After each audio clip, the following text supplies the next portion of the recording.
Now that we understand how PGP works, in this lecture and the next few lectures, I'm going to show you how to use it to encrypt all kinds of data, verify integrity, and so on.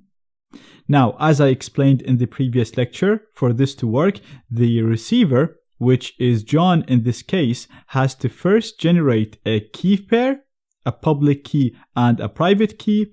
He will share the public key with the person who he wants to receive data from. That person, who is David in this example, will use the public key to encrypt the message, send the message to John. The message will be unreadable unless the private key is used to decrypt it.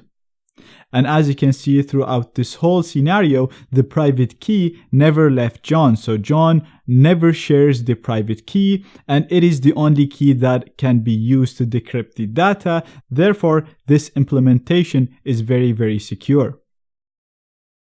So, like I said, the first step for this is the receiver needs to generate a key pair, a public key and a private key.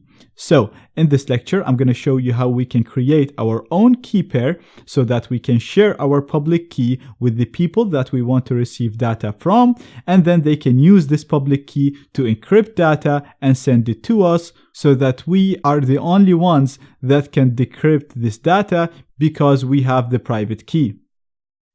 So, in Tails, this is actually very, very easy. You can do it using the clipboard applet that we have in here on the top right. So you can click on it and go to Manage Keys. Now, in the recent versions of Tails, they've been moving this all over the place. So if you can't find it here, we can go to Applications, Utilities, and click on Passwords and Keys. This will open a program that can be used to manage all your passwords in Tails, but what we're interested in is managing our GNU PG keys. Now, clicking on this, as you can see, we have a number of entries by default.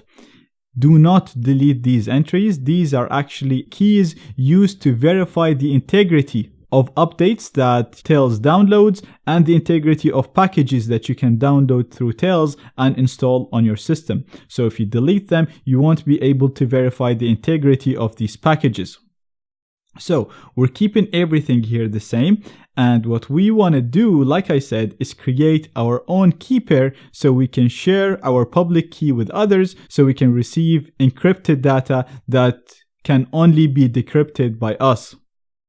To do that, to create a key pair, you can click on the plus sign in here, or you can go on File, New. Like I said, this application allows you to manage all sorts of keys. What we're interested in is creating a PGP key. So I'm going to click on the second entry here, and I'm going to click on Continue. Now it's going to ask you for your name. So in my case, I'm using John Wick. Next, it's going to ask you for your email address. Now, it is very important to understand that the people that you'll share the public key with will be able to see your name and your email address. Therefore, if you want to stay anonymous and protect your privacy, make sure you use the fake name that you created when you created your fake identity, and make sure you use your private or anonymous email in here. In my case, it's jnck7@elude.in.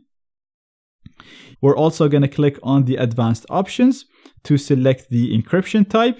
I'm going to keep this at RSA because this is a very strong encryption.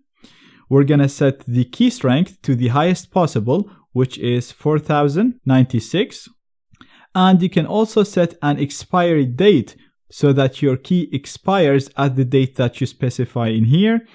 Now, this would be good if you want to take your security to the next level, but for this course, it's fine. I'm going to set it to never expire. I'll keep this ticked, and I'm going to click on Create to create my key pair. Now, it's going to ask me to set a passphrase for the key. Make sure you set a strong and long one. Click OK. And this program is going to generate your key pair. And as you can see right here, we have a new entry with my key pair. Now notice the icon here for this key pair contains two keys, a silver and a gold one. This means that this is a key pair. It contains a private key and a public key. Notice all of the other entries in here contain only one gold key, which means that these entries only contain a public key. So these can be used to encrypt data for someone else or verify the integrity of data, but there is no private key stored in here. Now, to get more information about any of these entries, you can right-click and click on Properties. And in here, you can see information about the owner. For example, the name, John Wick, like we said it. The email, again, the same email that we set it to. You can see the key ID, which can be used to verify the key, and we'll talk about that later. And if we go on the details, you'll also see the fingerprint, which can also be used to verify the key. We actually used this when we downloaded the Tor browser, if you remember.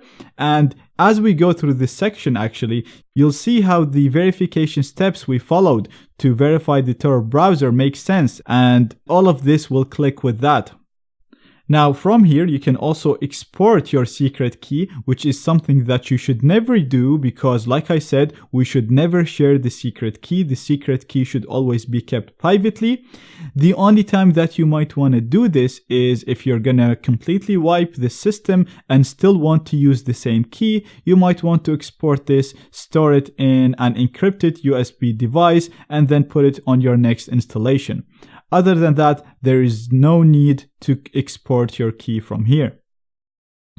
From here, you can also set the expiry. So as shown before, we set the expiry to never, but if you change your mind, you can click on this icon and set the key to expire at any date you want. And going back to the names and signatures, you can see again your name and the email associated with this key, and you can click on add name to add more contacts to be associated with this key. But like I said, be very careful when you're doing this because these contacts will be visible to anybody that can see your public key. And like I said, in general, we will be sharing our public key with a lot of people because this is the way this works so that they can encrypt data and send it to us. So now that we have the key pair created, in the next lecture, we're going to talk about how to share our public key with our contacts, and then we'll see how that can be used to encrypt data and verify integrity.